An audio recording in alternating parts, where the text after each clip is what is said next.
পৃথিবীতে একজন মানুষই শুধু জানতেন যে তিনি পৃথিবীতে কতদিন বাঁচবেন, সেটা হচ্ছে সাইয়েদনা আদম আলাইহিস সালাম। ওনাকে বলে দেওয়া হয়েছিল উমরুকা আলফু সানা, তুমি পৃথিবীতে বাঁচবে 1000 বছর। কয় বছর? সাইয়েদনা আদমের সামনে অনেকগুলো রুহু রাখা হয়। সাইয়েদনা আদম বললেন, এরা কারা? আল্লাহ বললেন, এরা হচ্ছে নাসালুক, তোমার বংশধর, পৃথিবীতে তোমার পর এরা পৃথিবীতে আসবে। সাইয়েদনা আদম বললেন, আল্লাহ ওই যে একটা রুহু দেখা যায়, এটার নাম কি? আল্লাহ বললেন, হাদা ইবনুকা দাউদ, এটা তোমার ছেলে দাউদ, সে দুনিয়াতে নবী হয়ে আসবে, তার ছেলে সুলাইমানও নবী হয়ে আসবে। সাইয়েদনা আদম বললেন, মাবুদ, আমার ছেলে দাউদের কত বছর হায়াত আপনি দিয়েছেন? আল্লাহ বললেন, আরবাউনা সানা, মাত্র 40 বছর, 4 ইয়ার্স। 40 বছর তোমার ছেলেটা বাঁচবে। ও আল্লাহ, আমি বাঁচবো কয় বছর? তুমি বাঁচবা 1000 বছর। সুবহানাল্লাহ। সাইয়েদনা আদম বললেন, মাবুদ, এত ফুটফুটে সুন্দর আমার ছেলে দাউদ, মাত্র 40 বছর দিলেন কেন? জিদ মিন উমরিহি, বাড়ায়া দেন। কি করেন? সুপারিশ করতেছে পোলার লাইগা কে? বাবা। আল্লাহ আপনি বাড়ায়া দেন। আল্লাহকে বাড়ানো যাবে না, লেখা হয়ে গেছে। রুফিআতিল আকলাম ওয়া জাফফাতিস সুহুফ, কলম তুলে নেওয়া হয়েছে আর কালি শুকায় গেছে, আর কিছু করা যাবে? সাইয়েদনা আদম বললেন, মাবুদ, আমার 1000 বছর কেন দিলেন? আমার এই সুন্দর ফুটফুটে ছেলেটারে মাত্র শুধুমাত্র 40 বছর কেন দিলেন? ও মাবুদ, আমার 1000 বছরের দরকার নাই, আমার 1000 বছর থেকে 60 বছর আমি আমার ছেলেরে দিয়ে দিলাম। এই চ্যানেলের ভিডিওগুলো শুধুই প্রচারের জন্য। যদি কোনো আলেম শিরক বা বেদাতি কোনো আমলের কথা বলে এবং সেটা যদি সহিহ হাদিস দ্বারা প্রমাণিত না হয়, তাহলে সেটার দায় সম্পূর্ণ ওই আলেমের। আর আপনারাও আমল করার আগে আগে যাচাই করে নেবেন, অন্যথা প্রপার চ্যানেল এটাতে কোনো দায়ভুক্ত থাকবে না। আলাইহিস সালাম বাঁচবে 40 বছর, তো বাপ আদম যদি আরো 60 দেয়, 40 আর 60 মিলে কত হয়? 100। ভালো হিসাব বোঝে। 100। আর আদম আলাইহিস সালাম পেয়েছিলেন 1000 বছর, 60 কমে গেলে রইল কত? 940 বছর পৃথিবীতে থাকার পরে মালাকুল মাউত চলে এসেছে। কারণ এটা on time, the death will come on time, it never late, কখনো দেরি হয় না। আল্লাহ বললেন, লিকুল্লি উম্মাতিন আজালুন ফাইযা জাআ আজালুহুম লা ইস্তাখিরুনা সাআতান ওয়া লা ইস্তাকদিমুন। মৃত্যুর একটা নির্ধারিত সময় আমি বেঁধে দিয়েছি, অন টাইম। অন টাইমেই চলে আসে, 1 সেকেন্ড আগেও আসবে না, 1 সেকেন্ড পরেও আসবে না। 940 বছর বয়সে মালাকুল মাউত এসে হাজির, এসে বলল, জিইতু আন আকবাদা রূহাক, রূহ কবজ করতে আসছি। আদম আলাইহিস সালাম বললেন, রূহ কবজ করতে আসছো মানে? আমি বাঁচবো তো 1000 বছর। কয় বছর? মালাকুল মাউত বললেন, না না, ওই যে আগের কথা স্মরণ করেন, আপনি 60 বছর দিয়া দিয়েছিলেন। কয় না, আমি দেই নাই, আমি আরো বাঁচুম, আরো 60 বছর পাওনা আছি, আমি দেই নাই। মালাকুল মাউত বললেন, আপনি দিয়েছেন। আদম বলে, দেই নাই। মালাকুল মাউত বলে, আল্লাহ ঘটনা দেখেন, দিয়া কয় দেই নাই। আল্লাহ কয়, থাক, কথা কইস না, আয়া পড়। সুবহানাল্লাহ পড়ো। নাসিয়া আদম ফানাসিয়া বানু, ভুলে গেছেন উনি। আমরা ভুলে যাই, আমরা খেয়ে বলছি খাই নাই, নিছিলাম পকেটে, কয় নেই নাই। এরকম ডাকাইত আছে না নাই? আছে। নাসিয়া আদম ফানাসিয়া বানু, বিশ্বনবী বললেন, আদম ভুলেছে তো তার সন্তানরাও ভুলে যায়। জাহাদা আদম ফাজাহাদাত যুররিয়াতু, আদম অস্বীকার করেছে, তার সন্তানরাও অস্বীকার করে। সেদিন থেকে আল কিতাবা ওয়া শুহুদ, মানে লিখে রাখার সিস্টেম আর সাক্ষীর সিস্টেম চালু হয়েছে। সুবহানাল্লাহ পড়েন। সুবহানাল্লাহ। 940 বছর বয়সে মালাকুল মাউত এসে আদম আলাইহিস সালামের রূহ নিতে পারে নাই। উনি 1000 বছর যখন হয়েছে তখন এসে সাইয়েদনা আদম আলাইহিস সালামের রূহ কবজ করেছে। যেই দিন পৃথিবীর প্রথম মানব, প্রথম নবীর রূহ মালাকুল মাউত দুনিয়ায় এসে কবজ করেছে, ওই দিনটাও ছিল জুমাবার। সুবহানাল্লাহ, আল্লাহু আকবার। আবার বিশ্বনবী বললেন, লা তাকুমুস সাআহ ইল্লা ফি ইয়াউমিল জুমআহ ইযা যুলজিলাতিল আরদু জিলজালাহা ওয়া আখরাজাতিল আরদু আসকালাহা ইযা রুজ্জাতিল আরদু রাজ্জান ওয়া বুসাতিল জিবালু বাসসা। কিয়ামতের দিন পৃথিবীটাকে একটা প্রকম্পন দিয়ে কাঁপিয়ে দিবে কে? আল্লাহ। মারাত্মক একটা ঝাঁকুনি দিবে আল্লাহ, পুরো পৃথিবীটা কেঁপে ভেঙে চুরে খান খান হয়ে যাবে। এই ঝাঁকুনি আর আর্থকোয়েক, ভূমিকম্প এর ঘটনাটা যেদিন ঘটবে ওই দিনটাও হচ্ছে জুমার দিন। চিৎকার করে পড়েন সুবহানাল্লাহ। সাধারণ দিন নয়। ফিহি খালাকাল্লাহু আদম, কালকের এই দিনটায়, এই জুমার দিনে আল্লাহ তাআলা সাইয়েদনা আদম আলাইহিস সালামকে তৈরি করেছে। বিশ্বনবী বলেন, লাম্মা খালাকাল্লাহু আদামা ওয়া কানা তুলুহু 60 যিরাআন। আল্লাহ তাআলা যখন আদম আলাইহিস সালামকে তৈরি করলেন 60 হাত লম্বা করে তৈরি করলেন। সুবহানাল্লাহ। আর আমরাও যারা জান্নাতে ঢুকবো আমাদের আকৃতি থাকবে 60 হাত লম্বা। মজা করে সুবহানাল্লাহ পড়তে পারলেন না? আল্লাহ সাইয়েদনা আদমকে তৈরি করলেন এই জুমার দিনে। আবার সাইয়েদনা আদম আলাইহিস সালামকে পৃথিবীর বুকে তিনি পাঠিয়ে দিয়েছিলেন এই জুমার দিনে। সুবহানাল্লাহ। কুল নাহবিতু মিনহা জামিআ, ও Adam, go down with your wife, তোমার স্ত্রী হাওয়াকে নিয়ে পৃথিবীতে নামো। সাইয়েদনা আদম আলাইহিস সালামকে আল্লাহ তাআলা পাঠিয়েছিলেন শ্রীলঙ্কার একটা পাহাড়ে, অ্যাডামস পিক। ওখানে ঐতিহাসিকভাবে প্রমাণিত, এটা হাদিসে নেই, কুতুবুত তারিখে এসেছে। শ্রীলঙ্কায় একটা পাহাড় আছে, কলম্বো থেকে অনেক দূর। ওই পাহাড়ের চূড়ায় সাইয়েদনা আদম আলাইহিস সালামের ফুটপ্রিন্ট আছে। ফুটপ্রিন্ট মানে পায়ের ছাপ। সুবহানাল্লাহ পড়ো। সুবহানাল্লাহ। এটারে বলে ফিঙ্গারপ্রিন্ট। এটারে কি বলে? ফিঙ্গারপ্রিন্ট। পায়ের গুলারে ফিটপ্রিন্ট। একজনের আঙ্গুলের ছাপের সাথে একজনের আঙ্গুলের ছাপের মিল নাই। শুধু তাই না, আমার এই আঙ্গুলের সাথে এই আঙ্গুলের ছাপের কোনো মিল নাই। আয়াহসাবুল ইনসানু আল্লান নাজমা ইযামা বালা কাদিরিনা আলা আন নুসাউবিয়া বানানা। আল্লাহ বলেন, গোলাম, তুমি মনে করেছো তোমার হাড্ডি গুড্ডি পচে যাবে, তোমাকে আমি একত্রিত করে আবার বানাতে পারবো না? বানানো তো অনেক দূরের কথা, আমি তো তোমার আঙ্গুলের ছাপগুলো সংরক্ষণ করে রেখেছি। চিল্লায় পড়েন আল্লাহু আকবার।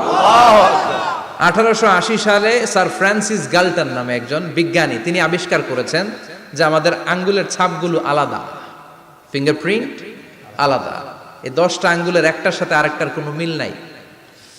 এই পৃথিবীতে যদি 600 কোটি মানুষ হয় তাহলে 6000 কোটি আঙ্গুল, একটা আঙ্গুলের সাথে আরেকটা আঙ্গুলের ছাপের মিল আছে? যারা সিগনেচার দিতে পারে না এরা কি দেয়?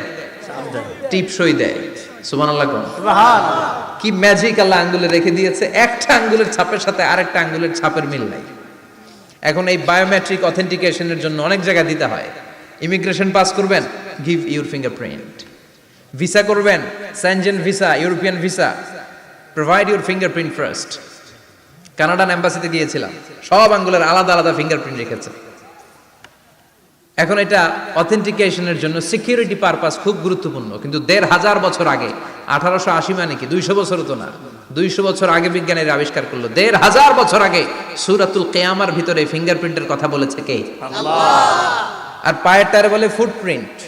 এটা প্রাণীদের ক্ষেত্রে প্রযোজ্য, কারণ প্রাণীদের আঙ্গুল নাই, আছে? ওদের আছে পা। বাঘের কয় পা? কথা কয় না, 4 পা। বাঘের হাত কয়টা? হাত নাই, ওদের পা। ফলে ওদের ফুটপ্রিন্ট লাগে। সুন্দরবনে কয়টা বাঘ আছে এটার একটা হিসাব আছে। কি করে বলে, কেমন করে হিসাব করে? বাঘের কাছে যে গুনে, চেহারা তো একরকম, একটারে 3 বার গুনবে। কথা কন, কিভাবে গনে তাহলে? বাঘসুমারি হয় কিভাবে? ফুটপ্রিন্ট, পায়ের ছাপ। একটা বাঘের পায়ের ছাপের সাথে আরেকটা বাঘের পায়ের ছাপের কোনো মিল নাই। আবার কাবা ঘরের পাশে একটা ছোট্ট জায়গা আছে, এই জায়গার মধ্যে রব্বুল আলামিন সব নবীদের পিতা সাইয়েদনা ইব্রাহিম আলাইহিস সালামের ফুটপ্রিন্ট রেখে দিয়েছেন। ওয়াত্তাখিযু মিম মাকামি ইব্রাহিম মুসাল্লা, সাইয়েদনা ইব্রাহিমের দাঁড়ানোর জায়গায় তোমরা নামাজের জায়গা করে নাও। আল্লাহু আকবার। সাইয়েদনা ইব্রাহিম আলাইহিস সালামের পায়ের ছাপ আছে কিন্তু মাকাম ইব্রাহিম। আর সাইয়েদনা আদম আলাইহিস সালামের পায়ের ছাপ আছে অ্যাডামস পিকে, শ্রীলঙ্কার ওই পাহাড়ে। তো যেদিন আদম আলাইহিস সালামকে আল্লাহ ওখানে পাঠিয়ে দিয়েছিলেন ওই দিনটা ছিল জুমার দিন। সুবহানাল্লাহ নাই? সুবহানাল্লাহ। সুবহানাল্লাহ বাড়িতে যায় বলেন, সুবহানাল্লাহ। চিল্লায় পড়েন আল্লাহু আকবার। এরপরে সাইয়েদনা আদমকে পাঠানো হলো শ্রীলঙ্কায়। সাইয়্যিদাতুনা হাওয়া আলাইহিস সালামকে পাঠিয়ে দেয়া হলো সৌদি আরবের জেদ্দা শহরে। আরবিতে জেদ্দা বা জাদ্দা মানে দাদি।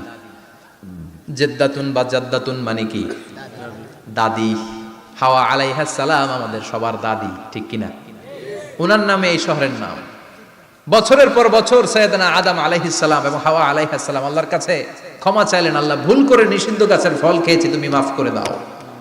আল্লাহ বললেন, আদম, কয়েকটা কালিমা শিখিয়ে দেব, এই কালিমাগুলো পড়ে আমার কাছে দোয়া করো, আমি কবুল করে নিব। আল্লাহু আকবার। আল্লাহু আকবার। আল্লাহ শিখিয়ে দিলেন আর বললেন, আদম পড়ো, রাব্বানা যালামনা আনফুসানা ওয়া ইল্লাম তাগফির লানা ওয়া তারহামনা লানাকুনান্না মিনাল খাসিরিন। ও আল্লাহ, জুলুম করেছি নাফসের উপর, ভুল করেছি, অন্যায় করেছি, আপনি যদি ক্ষমা না করে দেন আমরা শেষ হয়ে যাব, আমরা হালাক হয়ে যাব, ক্ষতিগ্রস্তদের মধ্যে শামিল হয়ে যাব। ঠিক কিনা? আল্লাহ সাইয়েদনা আদম আলাইহিস সালামের তওবা কবুল করলেন। ওনার কাজ হচ্ছে তওবা কবুল করা, আমাদের কাজ গুনাহ করা, শয়তানের কাজ ওয়াসওয়াসা দেওয়া, আল্লাহর কাজ খালি মাফ করা। সুবহানাল্লাহ পড়বেন না? তার মানে আদম সৃষ্টি হলো জুমার দিনে, দুনিয়ায় নামিয়ে দেয়া হলো জুমার দিনে, তওবা কবুল করে নেওয়া হলো জুমার দিনে, রূহ কবজ করা হলো জুমার দিনে, আবার কিয়ামত সংগঠিত হবে জুমার দিনে। পড়েন সুবহানাল্লাহ। আবার বিশ্বনবী বললেন, আর রমাদান ইলা রমাদান, এক রমজান থেকে আরেক রমজানের মাঝখানে যত গুনাহ হয় মাফ করে কে? আল্লাহ। তারপরে বিশ্বনবী বললেন, আল উমরাতু ইলাল উমরাহ, কেউ যদি একবার উমরা করে পরে আবার করলে দুই উমরার মাঝখানে গুনাহগুলো মাফ করে দেয় কে? আল্লাহ। আবার বিশ্বনবী বললেন, আল জুমআতু ইলাল জুমআ কাফফারাতুন লিমা বাইনাহুমা, এক জুমার পর থেকে সামনের জুমা আসা পর্যন্ত যে সগীরা গুনাহগুলো হয় সবগুলো সগীরা গুনাহ মাফ করে দেয় কে? রজব শাবানে বরকতে দাও, রমজান মাসে গুনাহ ঝড়াও, সপ্তাহ জুড়ে তুমি বরকতে দাও, জুমার দিনেতে গুনাহ ঝড়াও, রজব শাবানে বরকতে দাও, রমজান মাসে গুনাহ ঝড়াও। ঠিক কি না? তার মানে জুমার দিন গুনাহ মাফের দিন। সারা সপ্তাহে ভুল ত্রুটি অন্যায় যা করলাম জুমার নামাজের বদৌলতে সব গুনাহ মাফ করে দেয় কে? এই দামি দিনটাকে আল্লাহ ইহুদিদের দিতে চেয়েছিলেন, পায় নাই। আলহামদুলিল্লাহ কবেন না? আলহামদুলিল্লাহ। ইখতিলাফু, তারা ইখতিলাফ করে হারাইছে এটা। এই দামি দিনটা রব্বুল আলামিন নাসারাদেরকে দিতে চেয়েছিলেন, ফাখতালাফু, ওরাও ইখতিলাফ করে হারাইছে। এজন্য ইখতিলাফ ভালো জিনিস না খারাপ জিনিস? মারামারি ভালো জিনিস না খারাপ জিনিস? আর ঐক্য করা ভালো জিনিস না খারাপ জিনিস? ঐক্য করতে রাজি আছেন? ইহুদিদেরকে আল্লাহ দিতে চাইলেন, ইখতিলাফ করে হারাইছে, নাসারারাও হারাইছে। ফাজা আল্লাহু বিনা ফাহাদানা বিহাদা দ্বীন, রব্বুল আলামিন এই দিনটা আমাদেরকে দিলেন, আমরা ইখতিলাফ করি নাই, বিশ্বনবীর হাতে হাত রেখে ঐক্য করে ঘোষণা দিয়েছি জুমার দিন আমাদের সাপ্তাহিক দিন। সুবহানাল্লাহ। বিশ্বনবী বলেন, ফাগাদান লিল ইয়াহুদ, সাপ্তাহিক আনন্দের দিন ইহুদিদের জন্য হচ্ছে শনিবার, ইয়ামুস সাbt, ও বা'দা গাদ লিন নাসারা, আর খ্রিস্টানদের জন্য হচ্ছে রবিবার, আর আমাদের জন্য হচ্ছে শুক্রবার। চিল্লায় পড়েন আল্লাহু আকবার। তার মানে জুমার দিন, জুমাবারের মর্যাদা বেশি না কম? চিল্লায় বলেন বেশি না কম? জুমার দিন সকালবেলা ফজরের নামাজের পর থেকে ফেরেশতারা যতগুলো মসজিদে জুমা অনুষ্ঠিত হয় ওই মসজিদে ঢোকার প্রতিটা দরজার মধ্যে দাঁড়িয়ে থাকে। কারা কারা আগে আগে জুমার নামাজ পড়ার জন্য মসজিদে যায়, প্রত্যেকের নামগুলো একটা জান্নাতের রেজিস্ট্রি খাতার মধ্যে তুলে নেয়। এই নামগুলো স্পেশালি আল্লাহর কাছে পাঠানোর জন্য। সুবহানাল্লাহ কইবেন না? সুবহানাল্লাহ। ডানে বায়ে সামনে পেছনে যতগুলো দরজা, প্রতিটা দরজায় ফেরেশতারা বসে থাকে। কে আগে আসলো নাম তুলে দেয়। তুলতে তুলতে তুলতে তুলতে খতিব সাহেব যখন খুতবা দেওয়ার জন্য মিম্বারে যেয়ে বসে যায়, ফেরেশতারা তাদের খাতা বন্ধ করে তারাও খতিব সাহেবের সামনে জুমার খুতবা শোনার জন্য বসে যায়। পড়েন সুবহানাল্লাহ। প্রথম জুমার দিন জুমার মসজিদে যে ঢুকবে, বিশ্বনবী বললেন, আল্লাহর রাস্তায় একটা উট কুরবানি দিলে যেই সওয়াব, এই সওয়াব আল্লাহ আমলনামায় দিয়ে দেয়। সুবহানাল্লাহ। দ্বিতীয় পর্যায়ে যে ঢুকে, বিশ্বনবী বললেন বাকারা, গরু কুরবানির সওয়াব পায়। তিন নম্বরে যে ঢুকবে, বিশ্বনবী বললেন কাবসা, হাদিসের ভাষায় এসেছে আল কাবাস, কাবাস মানে হলো বকরি, বকরি কুরবানির সওয়াব। চার নম্বরে যে ঢুকবে তার হচ্ছে দাজাজা, দাজাজা মানে মুরগি। পাঁচ নম্বরে যে ঢুকবে, বিশ্বনবী বললেন বাইদা, নোয়াখালীরা কয় বয়দা, আমরা কই আন্ডা, কুমিল্লায় কই ডিম। আছে না নাই?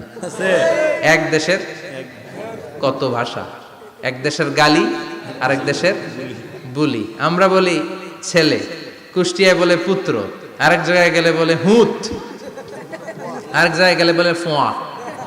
আছে না নাই? আছে। এক এলাকায় বলে বেটা ছেলে, ছেলেদেরকে বেটা ছেলে, মরদ ফোয়া, মরদ ফোয়া হদ্দে না, মরদ ফোয়া হদ্দে। আহা, কি ভাষার বৈশিষ্ট্য! তো যেটারে আমরা বলি ডিম, কোথাও বলে আন্ডা, কোথাও বলে বয়দা। তো এই বয়দা আল্লাহর রাস্তায় দান করে দিলে যেই সওয়াব, পঞ্চম ব্যক্তি ওই সওয়াব পাবে। এই 5 জনের পরে আর লেখালেখি নাই, বাকিদেরটা নরমাল এন্ট্রি করে সব ফেরেশতারা খুতবা শোনার জন্য বসে যায়। সুবহানাল্লাহ। তো জুমার দিনে আগে আগে যাবেন তো ইনশাআল্লাহ, সবাই রাজি? প্রপার চ্যানেলের নির্মিত ভিডিওগুলো যদি আপনাদের কাছে ভালো লাগে তাহলে চ্যানেলটা অবশ্যই সাবস্ক্রাইব করবেন এবং অন্য প্ল্যাটফর্ম থেকে দেখে থাকলে ফলো করে দিবেন। সবাইকে আন্তরিকভাবে ধন্যবাদ ভিডিওগুলো দেখার জন্য।